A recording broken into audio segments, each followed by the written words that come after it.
꼴도 보기 싫으니 빈몸으로 꺼져. 법원 정문 앞에서 시어머니 금자는 며느리 미진이의 얼굴 앞에 소금을 팍팍 뿌려대며 소리쳤습니다. 옆에 있던 남편 성훈이도 이혼 서류 사본을 거칠게 내밀며 외쳤습니다. 잘 살아라. 아니, 못 살아도 연락하지 마. 다신 보지 말자. 두 사람은 미진이를 벌레 보듯 쳐다보며 매몰차게 돌아섰습니다. 그런데 그 순간 미진이가 아주 차분한 목소리로 두 사람을 불러 세웠습니다. 잠깐만요. 가시기 전에 이거 하나만 보고 가세요. 미진이는 핸드폰을 꺼내 은행의 화면을 코앞에 들이밀었습니다. 그 화면에 찍힌 숫자를 본 금자는 억소리를 내며 그 자리에서 다리에 힘이 풀려 주저앉고 말았습니다. 남편 성훈이는 입을 떡 벌린 채 다물지 못했습니다. 10년을 식모처럼 부려먹고 쫓아낸 며느리의 통장에 찍힌 그 숫자는 과연 얼마였을까요? 그리고 빈몸으로 나가라던 시어머니는 그 어마어마한 돈 앞에서 과연 어떤 꼴을 당하게 되었을까요? 영상을 시청하기 전 구독과 좋아요 꼭 눌러주세요. 오늘의 사연 시작합니다. 차가운 바람이 옷깃을 파고드는 법원 앞이었습니다. 이혼 확인 절차를 마치고 나온 성훈이는 미진이의 앞을 가로막더니 이혼 서류 사본을 거칠게 내밀었습니다. 자, 여기. 이제 진짜 끝이야. 위자료? 꿈 깨셔. 빈몸으로 나가라고 했지? 성훈이는 핏대를 세우며 고래고래 소리를 질렀습니다. 법원을 오가는 사람들이 힐끗힐끗 쳐다봤지만 성훈이는 아랑곳하지 않았습니다. 아이고, 속이 다 시원하다 시원해. 10년 묵은 채증이 싹 내려가네. 옆에 서 있던 시어머니 금자가 가방에서 소금 봉지를 꺼내더니 미진이 발 밑에 팍팍 뿌려댔습니다. 퇴퇴, 애구나 물러가라. 야, 너 이제 우리랑 남남이야. 혹시라도 질척대면서 우리 성훈이 근처에 얼씬거리기만 해봐. 그땐 내가 가만 안 있을 줄 알아. 경찰에 신고해서 접근 금지 시킬 테니까. 알았어? 금자는 삿대질까지 해가며 악담을 퍼부었습니다. 성훈이도 질세라 미진이를 향해 내뱉었습니다. 잘 살아라. 아니, 못 살아도 연락하지 마. 다신 보지 말자. 성훈이는 매몰차게 돌아섰고 금자도 흥 하고 코웃음을 치며 돌아서려 했습니다. 그런데 미진이는 울지도 매달리지도 않았습니다. 오히려 피식 웃음을 흘렸습니다. 뭐야? 지금 웃어? 내가 지금 웃음이 나와? 성훈이가 기가 막힌다는 표정으로 돌아봤지만 미진이는 아무 대답도 하지 않았습니다. 그저 벌레를 보는 듯한 여유로운 눈빛으로 두 사람을 훑어볼 뿐이었습니다. 금자도 등골이 오싹했는지 발걸음을 멈추고 며느리를 째려보았습니다. 저게 돌았나? 눈 안 깔아? 하지만 미진이의 입꼬리는 천천히 아주 시원하게 올라가고 있었습니다. 대체 그날 법원 앞에서 무슨 일이 벌어진 걸까요? 모든 사단은 몇 달 전 금자의 칠순 잔칫날에서 시작되었습니다. 금자네 집 거실은 동네 사람들과 친척들로 북새통이었습니다. 상다리가 부러져라 음식이 차려졌고 금자는 안방마님처럼 윗자리에 앉아 거드름을 피우고 있었습니다. 아이고, 어서 와요. 많이들 들어요. 하지만 부엌 풍경은 딴판이었습니다. 새벽부터 쉴 새 없이 음식을 나르던 미진이는 엉덩이 한번 못 붙이고 부엌 구석에 쭈그리고 앉아 찬밥을 물에 말아먹고 있었습니다. 눈가에 눈물이 그렁그렁 맺혔지만 꾹 참고 숟가락을 떴습니다. 어머나 성훈이 어머니, 칠순 너무 축하해요. 음식이 아주 진수성찬이네. 동네 아주머니가 인사를 건네자 금자는 대뜸 며느리 흉을 보기 시작했습니다. 아이고, 고맙긴 뭐가 고마워. 근데 말이야, 저 며느리가 친정에서 뭘 배웠는지 음식 솜씨가 형편없어. 내가 새벽부터 일어나서 다 다시 했잖아. 내 팔자가 상팔자지 원. 금자는 일부러 부엌까지 다 들리라고 악을 쓰며 말했습니다. 국 하나를 끓여도 맹탕이고 나물은 짜서 못 먹겠고 친정 엄마가 그리 가르쳤나 몰라. 미진이의 숟가락이 허공에서 멈췄습니다. 하지만 금자는 멈출 줄을 몰랐습니다. 게다가 결혼한 지 10년인데 애가 없어, 애가. 10년이야, 10년. 남들은 10년이면 손주가 학교에 들어갔겠다. 대를 뚝 끊어먹을 며느리를 데리고 사는 내 속이 오죽하겠어? 동네 아주머니들은 민망해서 헛기침만 해댔고 미진이는 고개를 푹 숙인 채 눈물만 뚝뚝 흘렸습니다. 그때 성훈이가 물을 마시러 부엌으로 들어왔습니다. 미진이는 붉어진 눈으로 남편을 붙잡았습니다. 여보, 당신 다 들었지? 손님들 다 있는 데서 나한테 저렇게 망신을 줘야 해? 친정 엄마 얘기는 왜 하셔? 성훈이는 귀찮다는 듯 인상을 팍 찌푸렸습니다. 아, 또 시작이네. 엄마 성격 알잖아. 원래 입이 좀 거치신 거. 오늘 잔칫날인데 그냥 좀 참아라. 분위기 망치지 말고. 10년을 참았어. 10년 내내 나만 참으라고. 당신은 남편 아니야? 미진이가 목소리를 높이자 성훈이는 손을 휘휘 내저었습니다. 아, 시끄러워. 손님들 듣잖아. 나중에 얘기해, 나중에. 성훈이는 그 말만 툭 던지고 도망치듯 거실로 나가버렸습니다. 미진이는 남편의 뻔뻔한 뒷모습을 보며 입술을 피가 나도록 깨물었습니다. 더 이상은 못 참겠다는 생각이 머릿속을 가득 채웠습니다. 그날 밤이었습니다. 손님들이 다 돌아가고 난 뒤 술이 거나하게 취한 금자가 소파에 벌러덩 드러누워 소리를 질렀습니다. 야, 며느라, 물 좀 가져와라. 미진이가 설거지를 하다 말고 물컵을 들고 나가자 금자는 천장을 보며 혼잣말하듯 비아냥거렸습니다. 에잉 쯧쯧. 너 같은 며느리는 필요 없다. 필요 없어. 있으나 마나한 거 밥만 축내지. 미진이는 그 자리에 얼어붙었습니다. 가슴 한가운데가 뻥 뚫리는 것 같았습니다. 어머님, 저한테 말씀이 너무 심하시네요. 뭐가 심해? 틀린 말 했냐? 시끄럽고 물이나 놓고 저리 치워. 꼴 보기 싫으니까. 금자는 손을 팔이 쫓듯 휘저으며 눈을 감아버렸습니다. 미진이는 부들부들 떨리는 손으로 물컵을 내려놓고 부엌으로 돌아갔습니다. 뜨거운 물에 고무장갑도 없이 손을 담근 채 소리 죽여 펑펑 울었습니다. 다음 날 아침이었습니다. 야, 해가 중천인데 밥 안 차려? 빨리빨리 안 움직여? 대체 언제까지 기다리게 할 거야? 금자는 어젯밤 일은 기억도 안 난다는 듯 밥상을 걷어찰 기세로 소리를 질렀습니다. 하지만 미진이는 그 모진 말들을 뼈에 새겼습니다. 그렇게 며칠이 지났습니다. 매일 밤 베개를 적시며 잠이 들던 어느 날 꿈을 꾸었습니다. 하얀 안개 속에서 돌아가신 친정아버지가 환하게 웃으며 나타나셨습니다. 미진아, 많이 힘들지? 밥 먹어라. 아버지는 김이 모락모락 나는 따뜻한 밥상을 차려주시더니 미진이의 손바닥에 숫자 6개를 꾹꾹 눌러 적어주셨습니다.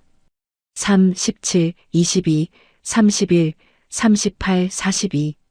화들짝 놀라 잠에서 깬 시간은 새벽 4시. 꿈이 너무나 생생해서 미진이는 홀린 듯 메모지에 숫자를 적어두었습니다. 며칠 후 장을 보러 나가는 길에 미진이는 편의점에 들러 로또를 한 장 샀습니다. 단돈 1,000원. 그 종이 한 장을 지갑 깊숙이 넣으며 중얼거렸습니다. 아버지, 저 좀 살려주세요. 대망의 추첨 방송날 저녁.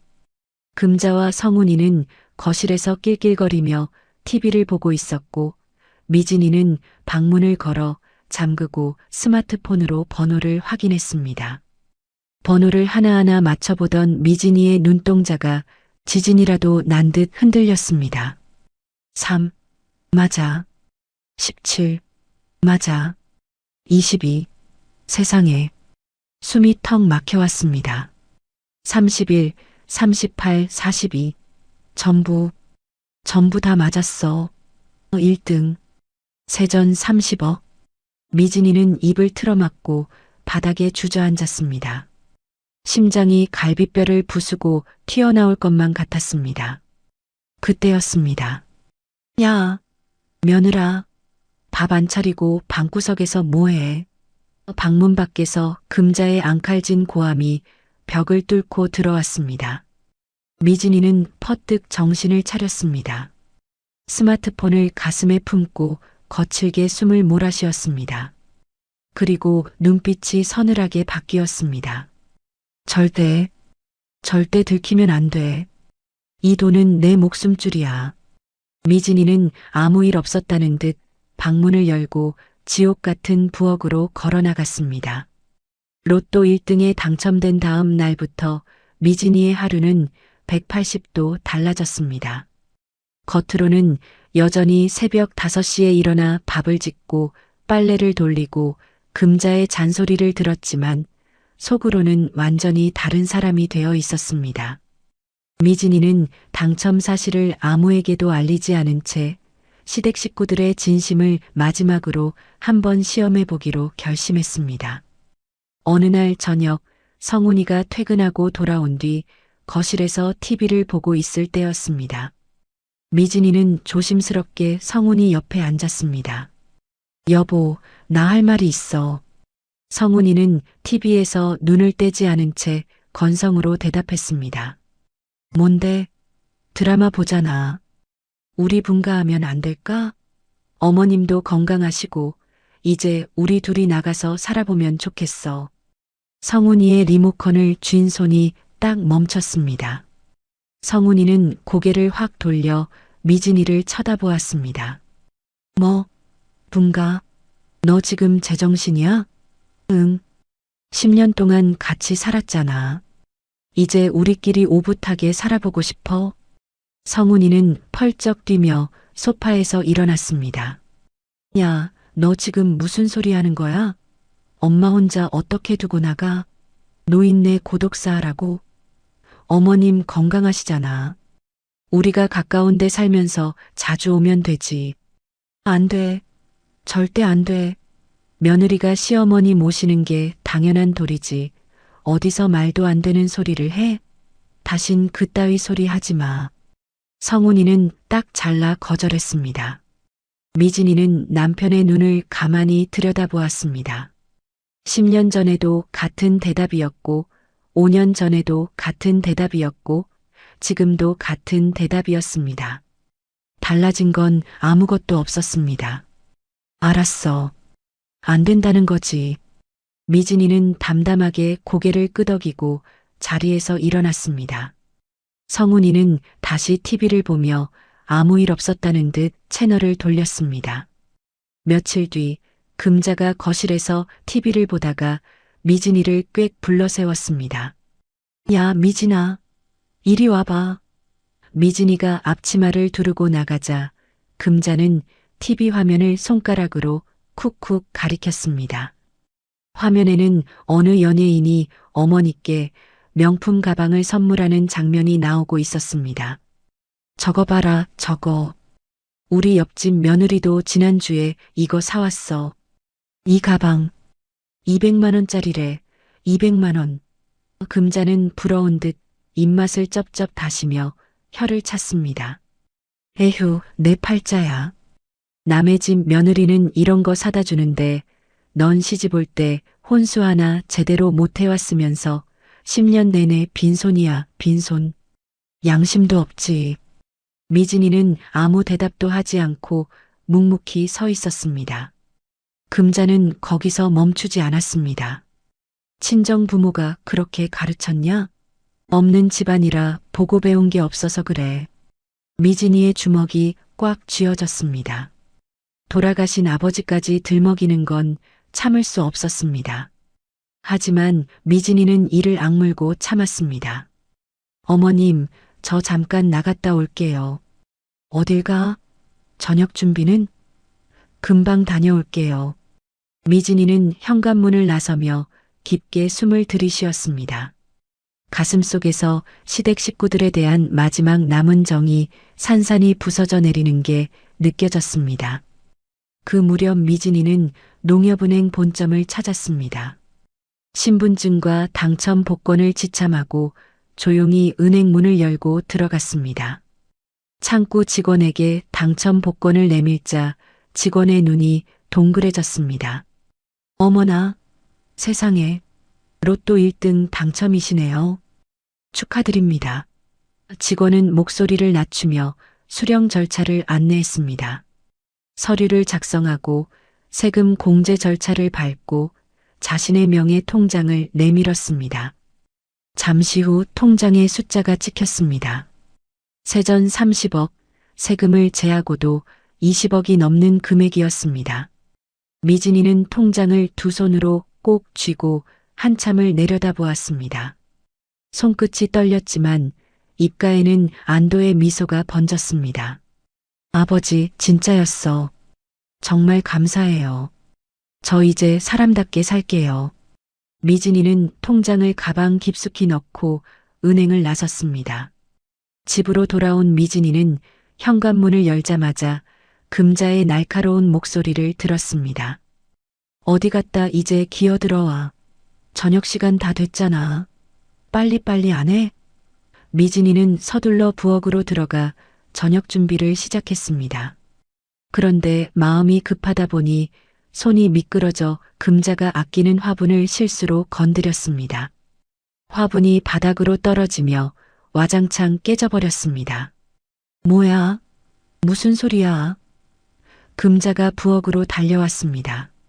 바닥에 산산조각 난 화분을 본 금자의 얼굴이 시뻘개졌습니다. 야, 이 미친. 아니, 정신 나갔어? 이거 내가 10년 동안 키운 난이야. 너 제정신이야? 어머님 죄송해요. 실수로. 실수? 웃기고 있네. 재수 없는 게 들어와서 집안 꼴이 말이 아니야. 너 일부러 그랬지? 금자는 부엌 바닥을 발로 쾅쾅 구르며 길길이 날뛰었습니다. 너 때문에 집안에 좋은 일이 하나도 없어. 화분도 깨고 애도 못 낳고 이게 다 너 때문이야. 애군 덩어리. 예전에 미진이었다면 연신 고개를 숙이며 죄송하다고 빌었을 겁니다. 하지만 이날은 달랐습니다. 미진이는 더 이상 죄송하다는 말을 하지 않았습니다. 고개를 천천히 들어 금자를 똑바로 쳐다보았습니다. 그 눈빛은 10년 동안 한 번도 보여준 적 없는 서늘한 눈빛이었습니다. 금자는 며느리의 달라진 눈빛에 흠칫 놀라 한 발 물러섰습니다. 뭐야? 왜 그렇게 쳐다봐? 눈 안 깔아? 하지만 미진이의 입꼬리는 천천히 아주 시원하게 올라가고 있었습니다. 미진이는 아무 말 없이 깨진 화분 조각을 치우기 시작했습니다. 금자는 뭔가 찜찜한 듯 입맛을 다시며 거실로 돌아갔습니다.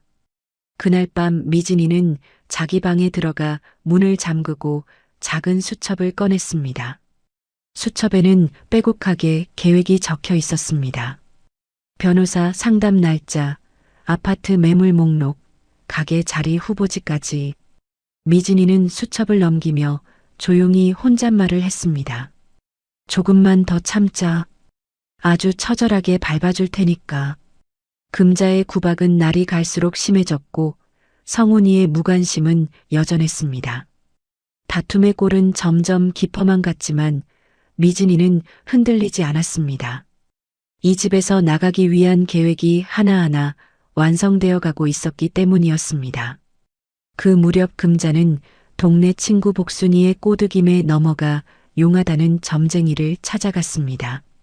시장 골목 안쪽에 자리 잡은 허름한 깃발이 꽂힌 점집이었습니다. 금자는 점쟁이 앞에 앉아 아들 성훈이의 사주를 내밀었습니다. 점쟁이는 쌀알을 촥 뿌리더니 눈을 희번덕거리며 고개를 절레절레 흔들었습니다. 아이고, 큰일이네, 큰일 났어. 아드님 곁에 사주가 안 맞는 사람이 딱 붙어 있어. 그 사람이 아드님 앞길을 꽉 막고 있어. 금자의 눈이 번쩍 뜨였습니다. 그게 누군데요? 가장 가까이 있는 여자요. 그 사람을 내보내야 아드님이 대성합니다. 안 그러면 아드님 명줄까지 갉아먹어. 금자는 무릎을 탁 쳤습니다. 그거 며느리잖아. 내가 그럴 줄 알았어. 그 애군 덩어리. 점쟁이는 고개를 끄덕이며 부적 한 장을 건넸고 금자는 부적값으로 10만 원을 쾌척하고 씩씩거리며 점집을 나섰습니다.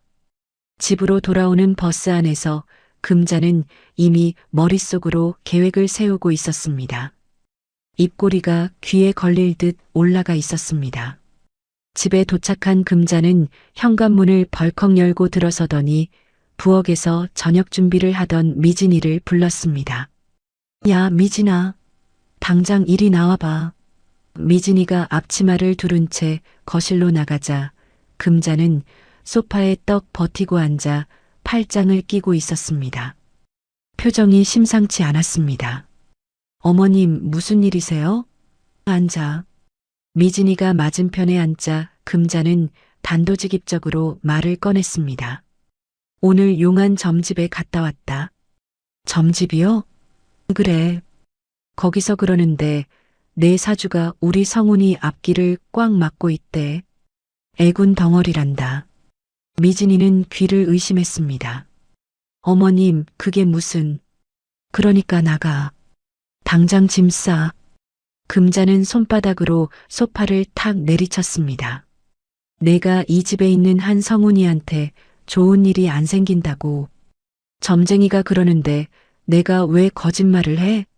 미진이는 기가 막혀 한참을 아무 말도 못했습니다. 어머님, 지금 점쟁이 말 한마디 듣고 며느리를 내쫓으시는 거예요?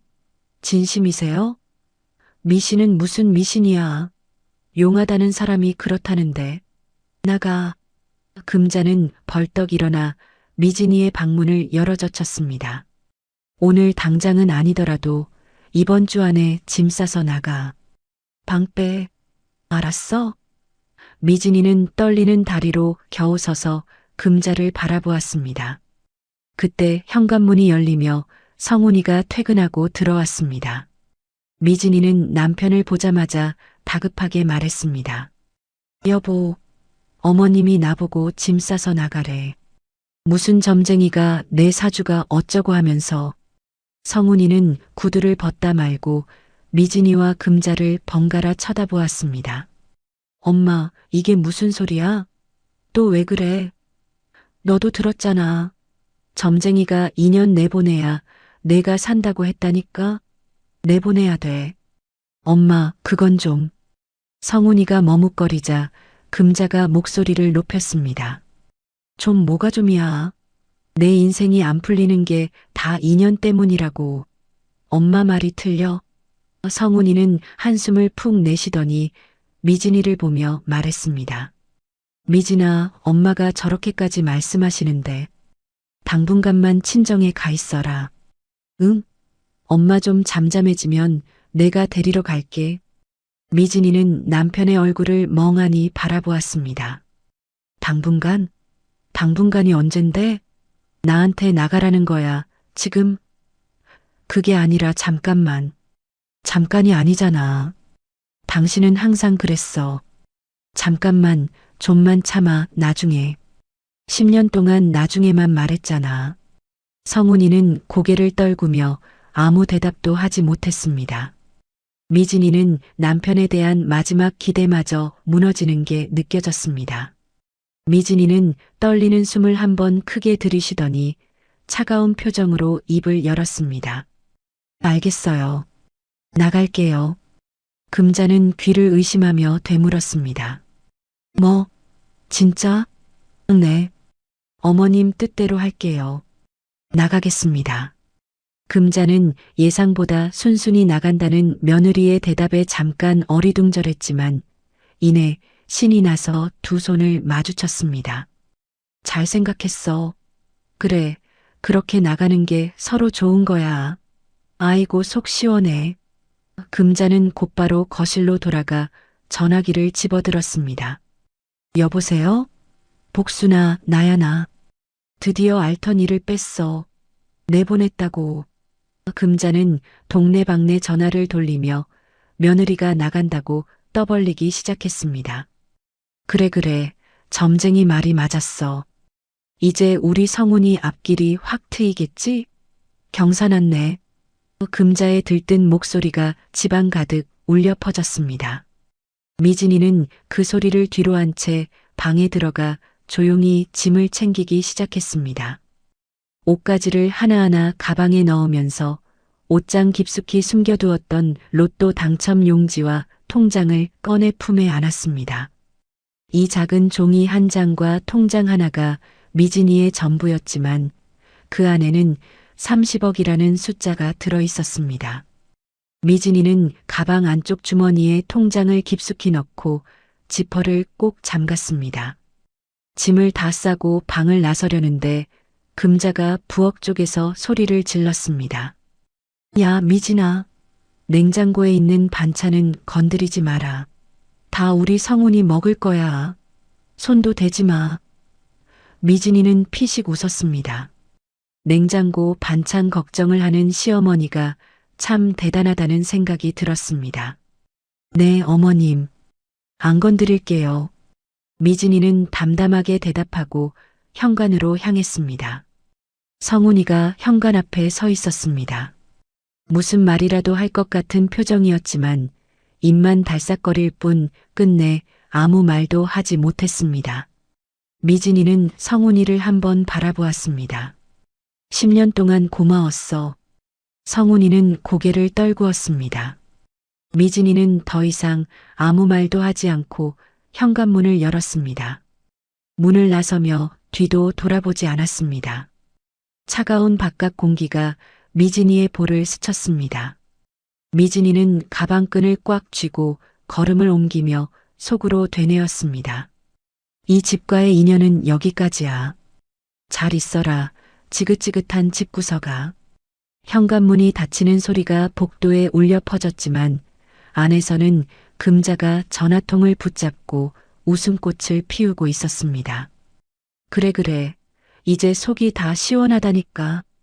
금자의 웃음소리는 복도까지 새어나왔지만 미진이는 듣지 못한 척 아파트 계단을 내려갔습니다.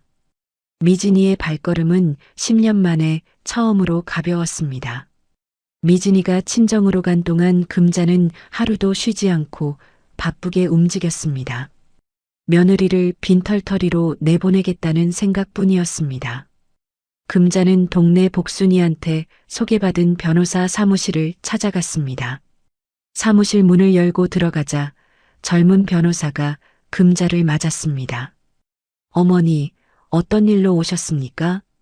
금자는 의자에 털썩 앉으며 단도직입적으로 말했습니다. 우리 며느리를 이혼시키려는데 위자료를 한 푼도 안 주고 내보낼 수 있어요? 아주 빈몸으로 쫓아내고 싶어서 그래요. 변호사가 안경을 고쳤으며 물었습니다. 사유가 뭡니까? 사유? 사유는 내가 싫다는 게 사유지. 10년 동안 애도 못 낳고 살림도 못하고 있으나 만화한 며느리야. 아무튼 위자료 없이 내보내고 싶어. 변호사는 잠깐 생각하더니 입을 열었습니다. 협의 이혼이면 양쪽이 합의하면 됩니다. 재산분할 포기 각서를 쓰게 하시면 위자료도 재산분할도 없이 정리할 수 있습니다. 금자의 눈이 반짝였습니다. 그게 되는 거야? 아무것도 안 줘도 되는 거지? 땡전 한 푼 안 줘도? 네, 양쪽이 서명하면 됩니다. 금자는 무릎을 탁 치며 자리에서 일어났습니다. 좋아. 그거 만들어줘. 당장. 변호사는 각서를 작성해서 금자에게 건넸습니다. 금자는 각서를 가방에 넣고 씩씩거리며 사무실을 나섰습니다. 콧노래까지 흥얼거리는 뒷모습이었습니다. 며칠 후 금자는 미진이를 시댁 근처 커피숍으로 불러냈습니다. 미진이가 문을 열고 들어서자 금자와 성훈이가 나란히 앉아 있었습니다. 금자는 테이블 위에 서류 한 장을 탁 내려놓았습니다. 앉아. 미진이가 맞은편에 앉자 금자는 서류를 미진이 앞으로 밀었습니다. 이혼해. 위자료는 꿈도 꾸지 마. 여기 재산분할 포기 각서야. 도장 찍어. 미진이는 각서를 집어들고 한 줄 한 줄 꼼꼼히 읽어 내려갔습니다. 내용은 미진이가 성훈이의 재산에 대해 일절 청구하지 않겠다는 것이었습니다. 미진이는 속으로 쾌재를 불렀지만 겉으로는 슬픈 표정을 지었습니다. 어머님, 이건 너무하신 거 아니에요? 10년을 살았는데 어떻게 이러세요? 10년 살았으면 뭐해? 내가 해온 게 뭐가 있어? 밥 축낸 거 말고 한 게 있어? 금자는 코웃음을 쳤습니다. 미진이는 각서를 내려놓고 조용히 말했습니다. 한 가지만 넣어주세요. 뭔데? 저도 제 재산에 대해 상대 쪽이 청구할 수 없다는 내용이요. 쌍방으로요. 그게 들어가야 도장을 찍겠어요. 금자는 어이없다는 듯 웃음을 터뜨렸습니다. 내 재산? 내가 무슨 재산이 있다고 그래? 쥐뿔도 없는 게. 금자는 배꼽을 잡으며 성훈이를 쳐다보았습니다. 성훈아, 들었어? 재산이래, 재산. 웃기고 있네. 성훈이도 헛웃음을 지었습니다. 미진아, 그냥 도장 찍어. 쓸데없이 왜 그래? 시간 끌지 말고. 미진이는 고개를 저었습니다. 이거 안 넣어주시면 저 도장 안 찍어요. 소송 갈 거예요. 금자는 귀찮다는 듯 손을 내저었습니다. 아이고, 알았어. 그까짓 거 넣어줘. 재산이 뭐가 있다고 유세를 떨어. 금자는 변호사에게 전화를 걸어 쌍방 재산분할 포기 조항을 추가해달라고 했습니다. 며느리에게 재산이 있을 거라고는 상상조차 하지 못했기 때문에 흔쾌히 수락한 것이었습니다. 수정된 각서가 도착하자 금자는 미진이 앞에 다시 내밀었습니다. 자, 됐지? 이제 도장 찍어. 미진이는 이미 자신의 변호사와 상의를 마친 상태였습니다. 쌍방 재산분할 포기가 들어간 이상 금자 측은 미진이의 재산을 절대 청구할 수 없었습니다. 미진이는 겉으로는 망설이는 척 한숨을 쉬더니 가방에서 도장을 꺼내 각서에 꼭 찍었습니다. 금자의 얼굴에 환한 웃음이 번졌습니다. 잘했어. 깔끔하게 끝내는 거야. 아이고, 속 시원해. 성훈이는 옆에서 미진이에게 말했습니다. 미진아, 빈몸으로 나가야 엄마 화가 풀려. 나중에 내가 몰래 챙겨줄게. 알지? 미진이는 성훈이를 쳐다보았습니다. 10년 동안 한결같이 엄마 눈치만 보던 남편의 뻔한 거짓말이었습니다. 됐어. 기대 안 해. 미진이는 짧게 대답하고 자리에서 일어났습니다. 커피숍을 나서는 미진이의 뒷모습을 보며 금자는 성훈이에게 팔꿈치를 쿡 찔렀습니다. 야, 됐다. 빈털터리로 내보내는 거야. 엄마가 해냈지? 돈 굳었다. 금자는 덩실덩실 어깨춤을 추며 커피숍을 나섰습니다. 그날 저녁 금자는 집에 동네 사람들을 불러 모았습니다. 상 위에 치킨과 떡볶이를 잔뜩 차려놓고 잔치 분위기를 냈습니다. 자자, 다들 먹어. 오늘은 경사난 날이야. 복순이가 치킨을 뜯으며 물었습니다. 무슨 경사인데 이렇게까지 해? 드디어 그 재수 없는 며느리를 내쫓았어. 이혼 각서까지 받아냈다고. 금자는 각서 사본을 흔들어 보이며 의기양양했습니다. 위자료? 한 푼도 없어. 깨끗하게 정리했지. 내가 누구요? 오금자 아니요. 동네 사람들은 서로 눈치를 보며 혀를 찼습니다. 속으로는 금자의 경솔한 행동이라고 생각했지만 공짜 치킨이라도 먹을 겸 억지로 장단을 맞춰주었습니다. 아이고, 잘 됐네, 잘 됐어. 그래, 이제 속이 시원하겠다. 금자는 사람들의 빈말에 신이 나서 더 목소리를 높였습니다. 이제 우리 성훈이 좋은 여자 만나서 새 출발하는 거야. 점쟁이 말이 맞았다니까. 한편 같은 시각 미진이는 친정집 작은 방에 앉아 자신의 변호사와 전화 통화를 하고 있었습니다. 네, 각서에 쌍방 재산분할 포기가 들어갔어요. 상대 쪽에서 제 재산을 청구할 수 있는 길은 막힌 거죠? 변호사는 차분한 목소리로 대답했습니다. 네, 맞습니다. 양쪽 모두 서명했으니 효력이 있습니다. 완벽합니다. 감사합니다. 이혼 절차 계속 진행해 주세요. 전화를 끊은 미진이는 스마트폰을 내려놓고 통장을 꺼내 잔고를 다시 확인했습니다. 20억이 넘는 숫자가 선명하게 찍혀 있었습니다. 미진이는 조용히 웃으며 수첩을 펼쳤습니다. 아파트 매물 목록에 동그라미를 치고 중고차 매장 연락처를 적어 놓았습니다. 수도권 외곽의 넓은 아파트를 계약하고 새 차도 한 대 뽑았습니다. 미성년 자녀가 없었으므로 협의 이혼 숙려 기간은 한 달이었습니다. 그 한 달 동안 미진이는 새 아파트에 가구를 들이고 가게 자리를 알아보며 차근차근 새 삶을 준비했습니다. 한 달이 흘렀습니다. 법원 출석일이 다가왔습니다. 금자는 성훈이와 함께 새 옷을 차려입고 법원으로 향했습니다. 마치 승전보를 울리러 가는 것처럼 의기양양한 표정이었습니다. 오늘이야, 오늘. 오늘 딱 끝내는 거야. 금자는 법원 앞에서 성훈이의 어깨를 두드리며 씩씩거렸습니다. 자신들에게 닥칠 엄청난 반전을 꿈에도 모른 채 두 모자는 승리감에 도취해 있었습니다. 법원에서 이혼 확인 절차가 끝났습니다. 판사 앞에서 마지막 서명을 마친 미진이는 담담한 표정으로 법원 복도를 걸어 나왔습니다. 반면 금자는 콧노래를 흥얼거리며 성훈이의 팔짱을 끼고 나왔습니다. 법원 정문을 나서자마자 성훈이는 미진이의 앞을 가로막았습니다.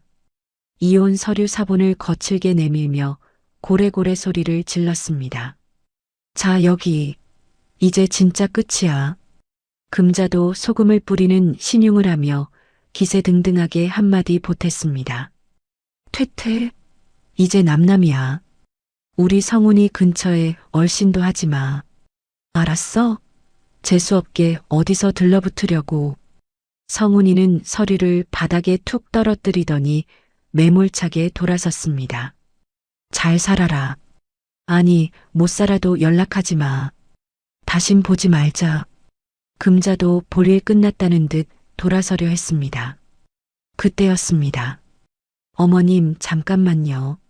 미진이의 차분한 목소리가 두 사람의 발걸음을 멈추게 했습니다. 금자가 고개를 돌렸습니다. 뭐, 또 뭔데? 질척거리게 왜 이래? 가시기 전에 보여드릴 게 있어요.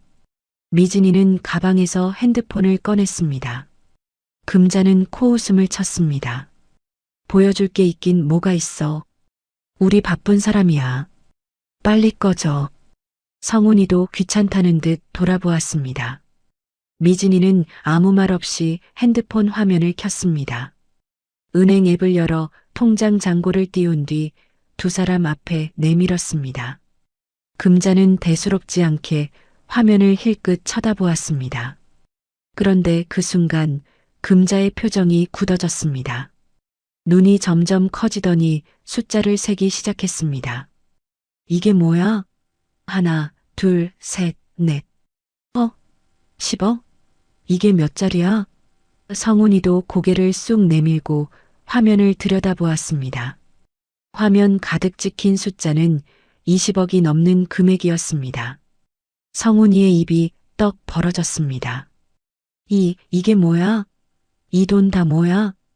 미진이는 핸드폰을 천천히 거두며 우아하게 웃었습니다. 세전 30억인데요. 로또 1등 당첨금이요. 금자의 눈알이 튀어나올 듯 커졌습니다. 뭐라고? 로또? 네, 로또 1등이요, 어머님. 세금 떼고도 이만큼이나 남았어요. 어머님이 하도 나가라고 하셔서 혼자 다 쓰려고요. 미진이는 핸드폰을 가방에 넣으며 차분하게 말을 이었습니다. 금자의 얼굴이 하얗게 질렸습니다. 미진이는 마지막으로 한마디를 더했습니다. 쌍방 재산분할 포기 각서 기억하시죠? 덕분에 한 푼도 안 나눠도 되잖아요. 어머님이 직접 넣자고 하신 거니까요. 정말 감사해요. 금자의 입이 파르르 떨렸습니다. 자기가 직접 요구한 각서였습니다. 쌍방 포기 조항까지 흔쾌히 넣어준 것도 자기였습니다. 며느리에게 재산이 있을 리 없다고 그까짓 거 넣어주라고 웃으며 수락한 게 바로 자기 자신이었습니다. 그건, 아니, 잠깐만. 금자는 말을 더듬으며 한 발 뒤로 물러났습니다. 성훈이는 사색이 되어 미진이에게 달려들었습니다. 미진아, 잠깐만. 우리 다시 얘기하자. 오해가 있었어. 미진이는 성훈이를 차갑게 쳐다보았습니다. 뭘 다시 얘기해? 다신 보지 말자고 한 사람이 누군데? 침 뱉고 돌아선 게 1분도 안 지났어. 그건 내가 흥분해서 그런 거야. 이혼 안 해도 돼. 우리 다시 합치자. 내가 잘할게. 성훈이는 미진이의 팔을 잡으려 했지만 미진이는 한 발 물러서며 팔을 뿌리쳤습니다. 손대지 마. 더러워. 미진이의 목소리는 낮지만 단호했습니다. 당신이 지금 붙잡는 게 나야? 30억이야? 솔직하게 말해. 성훈이는 아무 대답도 하지 못했습니다.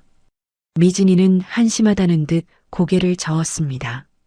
30억 앞에서 갑자기 태도를 바꾼 성훈이의 모습은 한심하기 짝이 없었습니다. 미진이가 아닌 미진이의 통장 잔고를 향해 매달리는 것이 뻔히 보였습니다. 금자는 다리에 힘이 풀렸습니다.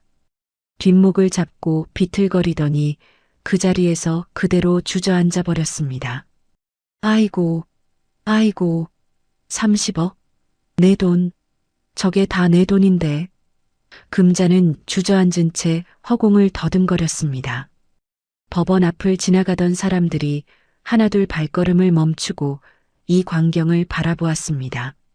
수군거리는 소리가 여기저기서 들려왔습니다. 저 할머니 왜 저래? 미쳤나 봐. 며느리가 로또 됐다나 봐. 대박이다. 세상에 내쫓고 나서 알았대? 꼴 좋다. 금자의 귀에도 그 소리가 들렸습니다. 망신살이 뻗쳤지만 그보다 30억을 날렸다는 충격이 더 컸습니다. 미진이는 주저앉은 금자를 내려다보았습니다. 10년 동안 구박하고 내쫓고 빈몸으로 나가라고 소리치던 시어머니가 바닥에 주저앉아 허공을 더듬는 모습이었습니다. 미진이는 더 이상 미련도 원망도 없었습니다. 그동안 즐거웠습니다. 어머님. 만수무강하세요. 미진이는 가볍게 고개를 숙여 인사한 뒤 돌아섰습니다. 법원 앞에 미리 대기시켜둔 고급 세단으로 걸어갔습니다. 운전석 문을 열고 올라탄 미진이는 사이드미러로 두 사람을 마지막으로 한번 바라보았습니다. 금자는 여전히 바닥에 주저앉아 땅을 치고 있었고 성훈이는 허둥지둥 어머니를 부축하면서도 미진이의 차를 향해 고개를 돌리고 있었습니다. 여보, 가지마. 내가 잘못했어. 미진아. 성훈이의 울부짖는 소리가 차창 너머로 들려왔습니다. 미진이는 사이드미러에서 눈을 떼고 정면을 바라보았습니다. 시동을 걸었습니다. 차는 조용히 출발하여 법원 앞을 빠져나갔습니다. 성훈이는 멀어지는 차 뒤를 향해 달려갔지만 세단은 매정하게 거리 끝으로 사라져갔습니다. 법원 앞에는 바닥에 주저앉은 금자와 허탈하게 서 있는 성훈이만 남았습니다. 차가운 바람이 두 사람의 옷깃을 파고들었습니다. 금자는 법원 앞에서 주저앉은 뒤 끝내 일어나지 못했습니다. 성훈이가 부축해서 일으키려 했지만 다리에 힘이 풀린 금자는 몸을 가누지 못했습니다. 결국 119를 불렀고 금자는 들것에 실려 응급실로 갔습니다. 성훈이는 구급차 안에서 어머니 옆에 앉아 연신 미진이에게 전화를 걸었습니다. 하지만 신호음만 울릴 뿐 미진이는 받지 않았습니다. 응급실 침대에 누운 금자는 링거를 맞으며 겨우 정신을 차렸습니다. 눈을 뜨자마자 금자가 내뱉은 첫 마디는 아들 걱정이 아니었습니다. 미진이 어딨어? 그 돈 30억 어디 갔냐고. 내 돈 내놔. 금자는 침대에서 벌떡 일어나려다 간호사에게 제지당했습니다. 어머니, 누워 계셔야 해요. 아직 안정이 안 됐어요. 혈압이 너무 높아요. 안정은 무슨 안정이야. 30억이 날아갔는데 누워 있으라고? 비켜. 나가야 해. 금자는 간호사의 손을 뿌리치며 성훈이에게 소리를 질렀습니다. 야, 성훈아. 미진이한테 전화해. 당장. 지금 뭐 하고 있어? 엄마 진정 좀 해. 계속 걸고 있는데 안 받아. 미치겠어. 안 받으면 될 때까지 걸어. 문자도 보내고 카카오톡도 보내. 싹싹 빌어. 성훈이는 복도로 나가 미진이에게 수십 통의 전화를 걸었습니다. 문자도 보냈습니다. 미진아, 나야. 전화 좀 받아. 제발. 우리 다시 얘기하자. 내가 무릎 꿇고 빌게. 제발. 엄마가 잘못한 거 나도 알아. 한 번만 만나자. 응?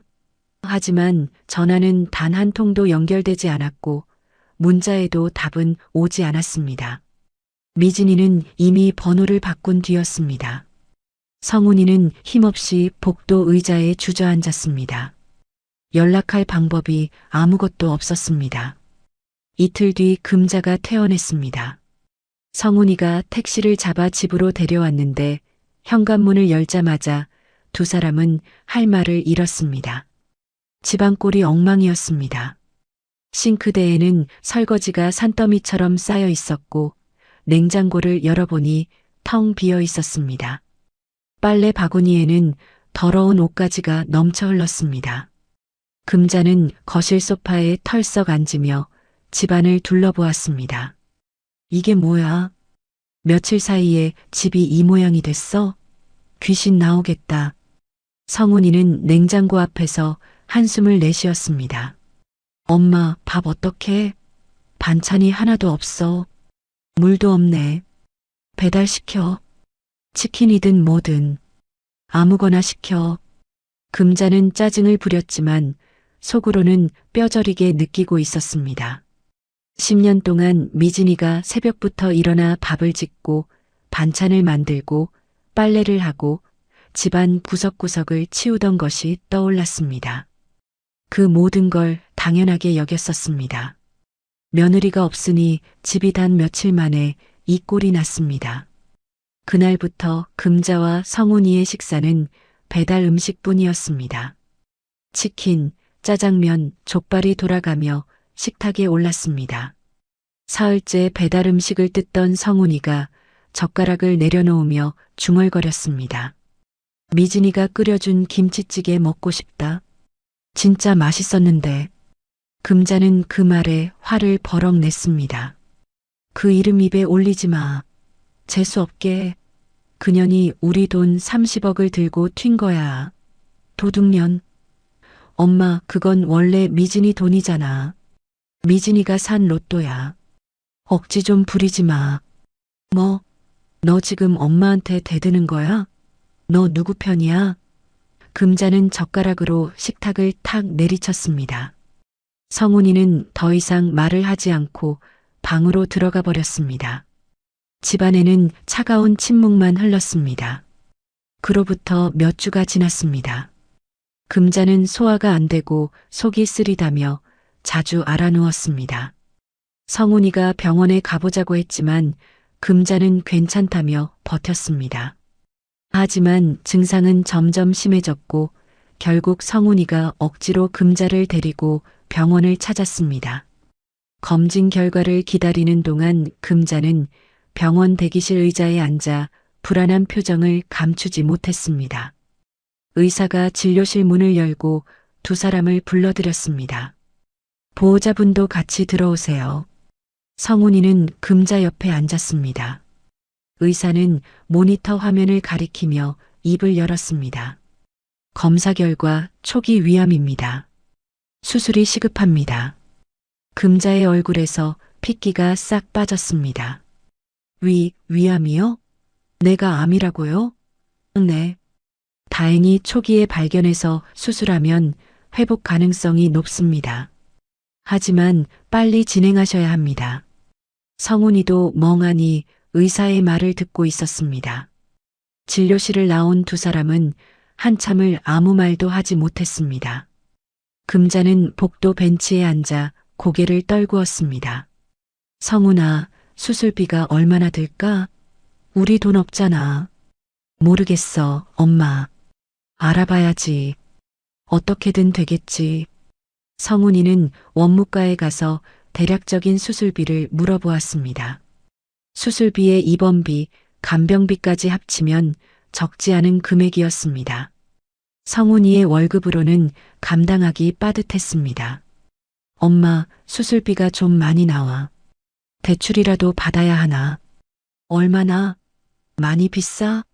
성훈이가 금액을 말하자 금자의 얼굴이 일그러졌습니다. 그 돈을 어디서 구해? 우린 망했어. 두 사람은 발을 동동 구르며 방법을 찾아보았지만 마땅한 수가 없었습니다. 금자는 한참을 고민하다가 입을 열었습니다. 성훈아, 미진이네 친정집 가보자. 거기 가면 미진이 만날 수 있을 거야. 엄마, 미진이가 번호까지 바꿨는데 친정집에 간다고 만나주겠어? 더 화낼걸? 그래도 가야지. 다른 방법이 없잖아. 죽는 것보다 낫잖아. 금자와 성훈이는 미진이의 친정집을 찾아갔습니다. 오래된 다세대 주택 앞에 도착해 벨을 눌렀습니다. 잠시 후 미진이의 친정어머니가 문을 열었습니다. 금자와 성훈이를 보는 순간 친정어머니의 표정이 싸늘하게 변했습니다. 무슨 일이세요? 여긴 왜 왔어요? 금자는 고개를 숙이며 말했습니다. 사돈, 미진이 좀 만나게 해줘. 할 말이 있어. 제발 부탁해. 친정어머니는 문틀에 기대선 채 팔짱을 꼈습니다. 할 말이요? 우리 미진이한테 10년 동안 할 만큼 하셨잖아요. 더 할 말이 남았어요? 그건 내가 잘못했어. 하지만 지금 급한 일이 있어서 그래. 사람 목숨이 달렸어. 금자가 위암 이야기를 꺼내려는 순간 친정어머니가 먼저 손을 들어 말을 끊었습니다. 사돈, 우리 딸한테 한 짓을 생각해 보세요. 10년 동안 구박하고 내쫓고 빈몸으로 나가라고 하셨잖아요. 짐승도 주인은 알아본다는데 사람이 어쩜 그리 모질어요? 금자는 아무 대답도 하지 못했습니다. 미진이는 여기 없어요. 돌아가세요. 2번 다시 찾아오지 마요. 친정어머니는 차갑게 말하고 문을 닫아버렸습니다. 금자와 성훈이는 닫힌 문 앞에 멍하니 서 있었습니다. 병원으로 돌아오는 길에 금자는 한마디도 하지 않았습니다. 병원 복도에 도착한 금자는 더 이상 걸을 힘이 없었습니다. 복도 벽에 기대더니 주르르 미끄러져 앉으며 울음을 터뜨렸습니다. 내가 돈에 눈이 멀어서 복덩이를 발로 찼구나. 내가 미쳤지. 내가 미쳤어. 벌 받는 거야. 금자의 통곡이 병원 복도에 울려 퍼졌습니다. 성훈이는 어머니 옆에 서서 바라보다가 참았던 말이 터져 나왔습니다. 엄마 때문이야. 다 엄마 때문에 이렇게 된 거야. 내 인생 물어내. 뭐라고? 이 자식이 지금 뭐라 그랬어? 미진이를 왜 내쫓았어? 점쟁이 말 듣고 왜 내쫓았냐고. 엄마만 아니었으면 이혼도 안 했어. 30억도 우리 거였어. 금자는 눈물 범벅이 된 얼굴로 성훈이를 올려다보았습니다. 너도 같이 내보내자고 했잖아. 친정에 가 있으라고 한 게 누군데. 이제 와서 내 탓이야? 그건 엄마가 난리를 치니까 어쩔 수 없이 한 소리잖아. 내가 언제 내쫓자고 했어? 어쩔 수 없이? 그 어쩔 수 없이 때문에 30억이 날아간 거야. 너도 공범이야. 모자는 서로를 탓하며 말다툼을 벌였습니다. 병원 복도를 지나는 사람들이 고개를 돌려 쳐다보았지만 두 사람은 멈추지 않았습니다. 한참을 다투다 지친 금자가 벽에 기댄 채 힘없이 중얼거렸습니다. 30억이고 뭐고 나 이제 어떡하니? 수술비도 없는데 나 이렇게 죽는 거니? 성훈이도 맞은편 벽에 등을 기대고 주저앉았습니다. 병원 복도에는 모자의 거친 숨소리만 남았습니다. 금자와 성훈이가 친정집을 찾아왔다는 이야기는 며칠 뒤 미진이의 귀에도 들어갔습니다. 친정어머니가 전화를 걸어 조심스럽게 말을 꺼냈습니다. 미진아, 엄마야. 밥은 먹었니? 응, 엄마. 무슨 일이야? 목소리가 왜 그래? 그게 며칠 전에 넷이요. 아니, 금자 씨랑 성훈이가 집에 왔었어. 미진이는 잠깐 말이 없었습니다. 왜 왔는데? 또 돈 달래? 금자 씨가 위암이래. 촉이라는데 수술비가 없어서 너한테 도움을 구하러 온 것 같더라. 꼴이 말이 아니더라. 미진이는 수화기를 쥔 채 한참을 아무 말도 하지 못했습니다. 엄마가 돌려보냈어. 우리 딸한테 한 짓을 생각하라고 소리치고 문 닫았어. 잘했어, 엄마. 신경 쓰지 마. 근데 미진아, 금자 씨 얼굴이 많이 안 좋더라. 살이 쪽 빠지고 시커먼 게 송장 같더라. 전화를 끊은 미진이는 소파에 앉아 한참을 천장을 바라보았습니다. 10년 동안 자신을 구박하고 내쫓고 빈몸으로 나가라고 소리치던 사람이었습니다. 필요 없는 며느리라고 했고 재수 없다고 했고 친정 부모까지 들먹이며 모욕을 주었습니다. 미워해도 모자랄 사람이었습니다. 하지만 위암이라는 말이 머릿속에서 떠나지 않았습니다. 그날 밤 미진이는 잠을 이루지 못하고 뒤척였습니다. 다음 날도 그 다음 날도 금자의 위암 소식이 머리를 맴돌았습니다. 며칠째 고민하던 어느 밤이었습니다. 미진이는 겨우 잠이 들었고 꿈을 꾸었습니다. 하얀 안개 속에서 돌아가신 친정아버지가 다시 나타났습니다. 처음 로또 번호를 알려주셨을 때와 같은 모습이었습니다. 환한 얼굴에 따뜻한 미소를 띠고 계셨습니다. 아버지는 아무 말도 하지 않았습니다. 그저 미진이의 앞에 앉아 머리를 천천히 쓰다듬어 주었습니다. 어렸을 때 미진이가 울고 있으면 늘 그렇게 해주셨습니다. 말없이 머리를 쓸어주시면 신기하게도 마음이 풀렸습니다. 미진이는 꿈속에서 아버지에게 물었습니다. 아버지, 나 어떻게 해야 해? 너무 미운데 자꾸 마음이 쓰여. 아버지는 대답 대신 미소만 지으셨습니다. 그 미소가 모든 대답이었습니다. 미진이는 눈을 떴습니다. 새벽 3시였습니다. 베개가 눈물로 젖어 있었습니다. 미진이는 천장을 바라보며 아버지의 미소를 떠올렸습니다. 꿈에서 로또 번호를 알려준 것도 돌아가신 친정아버지였습니다. 아버지는 평생 원수도 미워하지 못하는 분이셨습니다. 누가 아버지를 속여도 아버지는 화를 내는 대신 그 사람 사정을 먼저 헤아리셨습니다. 미진이는 오래 생각하지 않았습니다. 마음은 이미 정해져 있었습니다. 아버지 뜻대로 할게요. 딱 이번 한 번만이야. 미진이는 이불을 걷어차고 일어나 세수를 했습니다. 아침이 되자마자 금자가 입원해 있는 병원에 전화를 걸어 면회 시간을 확인했습니다. 점심때쯤 미진이는 병원에 도착했습니다. 엘리베이터를 타고 병실층에 내려 복도를 걸었습니다. 병실 번호를 확인하고 문 앞에 섰습니다. 깊은 숨을 한번 들이쉬고 문을 열었습니다.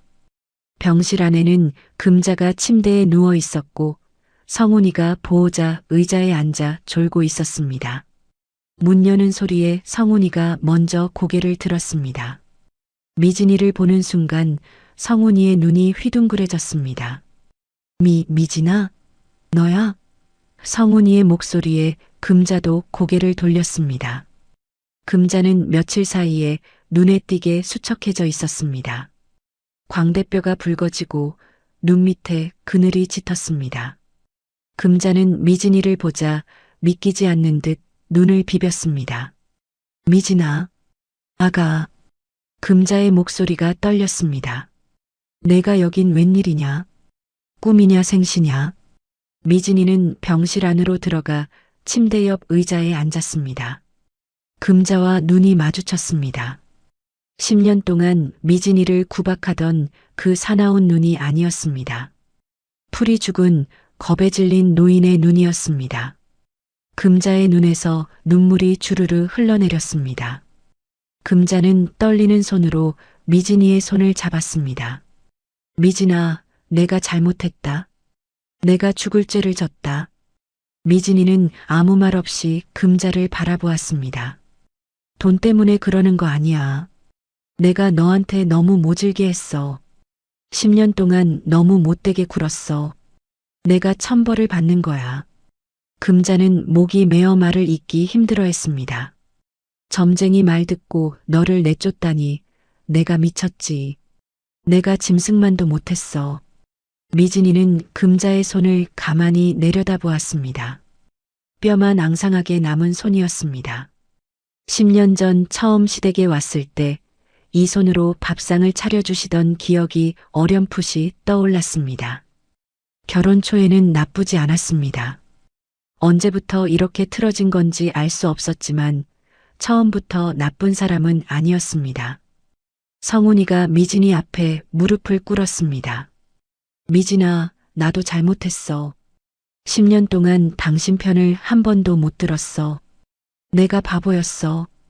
용서해줘. 미진이는 성훈이를 쳐다보았습니다. 그리고 차갑게 손을 뿌리쳤습니다. 일어나. 꼴 보기 싫어. 성훈이가 고개를 들었습니다. 미진이는 단호한 목소리로 말했습니다. 다시 며느리로 돌아갈 생각은 없어. 그건 절대 안 돼. 꿈도 꾸지 마. 금자도 성훈이도 아무 말하지 못했습니다. 미진이는 잠깐 숨을 고른 뒤 입을 열었습니다. 하지만 사람 대 사람으로서 수술비는 제가 낼게요. 금자의 눈이 커졌습니다. 뭐라고? 내가? 수술비랑 입원비 제가 내겠습니다. 간병인도 붙여드릴게요. 걱정 말고 수술 받으세요. 미진아, 그건 너무 염치 없잖아. 어머님, 오해하지 마세요. 다시 돌아오는 게 아니에요. 이건 제 아버지 뜻이에요. 미진이의 목소리가 잠깐 떨렸습니다. 돌아가신 우리 아버지가 원수도 미워하지 말라고 하셨거든요. 아버지 뜻대로 하는 거예요. 금자는 미진이의 손을 꽉 잡고 펑펑 울었습니다. 말문이 막혀 한참을 울기만 했습니다. 성훈이도 고개를 숙인 채 어깨를 들썩였습니다. 미진이는 자리에서 일어나 병실을 나왔습니다. 원무가로 내려가 금자의 수술비와 입원비를 일시불로 결제했습니다. 간병인 배치까지 요청을 마쳤습니다. 원무가를 나서던 미진이는 간병인 담당자에게 가게 명함을 한 장 건넸습니다. 혹시 급한 일 생기면 여기로 연락 주세요. 명함에는 미진이의 반찬 가게 이름과 주소가 적혀 있었습니다. 수술 당일이 되었습니다. 금자는 수술복을 입고 이동 침대에 누워 수술실 앞으로 이동했습니다. 미진이가 복도에 서 있는 것을 본 금자가 떨리는 목소리로 말했습니다. 미진아, 네 어머님, 고맙다. 그리고 미안하다. 정말 미안하다. 금자는 미진이의 손을 한번 꼭 쥐었다 놓았습니다. 부디 좋은 사람 만나서 행복하게 살아라. 나 같은 시험이 다시는 만나지 말고 꼭 행복해야 해. 미진이는 아무 말 없이 고개를 끄덕였습니다. 수술실 문이 열리고 금자의 침대가 안으로 들어갔습니다. 문이 닫혔습니다. 수술 중이라는 불이 켜졌습니다. 미진이는 닫힌 수술실 문을 바라보며 깊은 숨을 내쉬었습니다. 10년 묵은 채증이 내려가는 듯한 기분이었습니다. 미워했고 서러웠고 원망했지만 이것으로 끝이었습니다. 미진이는 가방끈을 고쳐 잡고 병원 복도를 걸어 나갔습니다. 발걸음이 가벼웠습니다. 비로소 마음의 짐을 내려놓은 걸음이었습니다. 금자의 수술은 무사히 끝났습니다. 초기에 발견한 덕분에 의사는 경과가 좋다며 안심시켰습니다. 며칠간의 회복 기간을 거쳐 금자는 조금씩 기력을 되찾았습니다. 간병인이 곁에서 살뜰히 챙겨주었고 성훈이도 퇴근 후에 매일 병원을 찾았습니다. 퇴원날이 되었습니다. 금자는 병원 로비에서 휠체어에 앉아 바깥을 바라보았습니다. 성훈이가 옆에서 짐을 챙기며 물었습니다. 엄마, 이제 집에 가자. 택시 불렀어. 금자는 고개를 저었습니다. 아니, 집에 안 가. 그 집 팔 거야. 뭐, 그럼 어디 가게? 우리 갈 데 없잖아. 시골 가자. 삼촌네 옆에 빈집 있잖아. 거기서 살래. 성훈이는 어리둥절했습니다. 갑자기 시골은 왜? 불편하게. 금자는 한참을 말없이 창밖을 바라보다가 입을 열었습니다. 나 이제 욕심 안 부릴 거야. 돈이고 뭐고 이제 됐어. 다 부질없다. 금자의 목소리는 조용했지만 단단했습니다. 30억 날린 것보다 사람 하나 잃은 게 더 아파. 미진이 같은 애를 놓친 게 더 후회돼. 그걸 이제야 알겠더라. 성훈이는 아무 말도 하지 못했습니다. 너도 같이 가. 공장이든 뭐든 일자리 구해서 똑바로 살아. 엄마 뒤에 숨어서 살지 말고. 정신 차려. 금자는 아들의 눈을 똑바로 보며 말했습니다. 미진이한테 기대지 마. 그 애는 더 이상 내 사람이 아니야. 놔줘라. 알겠지? 성훈이는 고개를 떨구며 대답했습니다. 알겠어, 엄마. 그렇게 할게. 그렇게 금자와 성훈이는 서울 집을 정리하고 시골로 내려갔습니다. 삼촌네 옆에 있는 작은 집이었습니다. 마당에 풀이 무성하고 담벼락이 낡았지만 금자는 불평하지 않았습니다. 여기서 새로 시작하는 거야. 욕심 부리지 말고 살자. 금자는 마당 한쪽을 일고 조그만 텃밭을 만들었습니다. 호박 모종을 심고 고추 모종을 심고 상추 씨앗을 뿌렸습니다. 매일 아침 해가 뜨면 텃밭에 나가 물을 주고 잡초를 뽑았습니다. 서울에서 며느리를 부려먹으며 소파에 누워 TV만 보던 금자의 모습은 어디에도 없었습니다. 성훈이도 동네 공장에 취직했습니다. 새벽부터 일어나 작업복을 입고 출근했고 저녁에 돌아오면 어머니와 함께 밥을 먹었습니다. 처음에는 서툴렀지만 성훈이는 투정 한번 부리지 않고 묵묵히 일했습니다. 퇴근 후에는 어머니의 약 챙기는 것을 빠뜨리지 않았습니다. 한편 미진이는 당첨금으로 매입한 작은 상가 건물에 반찬 가게를 열었습니다. 가게 이름은 미진이네 밥상이었습니다. 미진이는 매일 새벽 4시에 일어나 재료를 다듬고 반찬을 만들었습니다. 10년 동안 시댁에서 갈고 닦은 솜씨였습니다. 금자가 형편없다고 깎아내리던 바로 그 솜씨로 미진이는 가게를 꾸려나갔습니다. 김치찌개, 된장찌개, 갈비찜, 잡채, 나물 반찬까지 하나하나 정성을 들였습니다. 소문은 금방 퍼졌습니다. 여기 반찬 진짜 맛있대. 엄마가 해준 맛이야. 집밥 맛이야. 집밥 맛. 조미료 맛도 안 나고 깔끔해. 동네 아주머니들 사이에서 입소문이 나더니 단골 손님이 하나둘 늘어갔습니다. 점심때면 줄을 서서 기다리는 사람들이 생겼고 미진이는 눈코 뜰 새 없이 바빴습니다. 힘들었지만 행복했습니다. 누구의 눈치도 보지 않고 누구의 구박도 듣지 않고 오롯이 자기 힘으로 살아가는 하루하루가 소중했습니다. 가게를 연지 3달째 되던 어느 날이었습니다. 점심 장사를 마치고 가게 정리를 하던 미진이에게 택배 기사가 상자 하나를 가져다 주었습니다. 미진이네 밥상 맞죠? 택배 왔어요. 미진이는 고개를 갸웃거렸습니다. 주문한 것이 없었기 때문이었습니다. 상자를 받아들었는데 흙이 묻어 있었습니다. 보낸 사람 이름을 보니 금자라고 적혀 있었습니다. 미진이의 손이 잠깐 멈췄습니다. 조심스럽게 상자를 열었습니다. 안에는 호박 2개와 고추 1봉지가 들어 있었습니다. 금자가 시골 텃밭에서 직접 농사 지은 것이었습니다. 흙이 묻은 호박의 꼭지가 아직 파릇했습니다. 미진이는 병원에서 간병인에게 남긴 명함을 떠올렸습니다.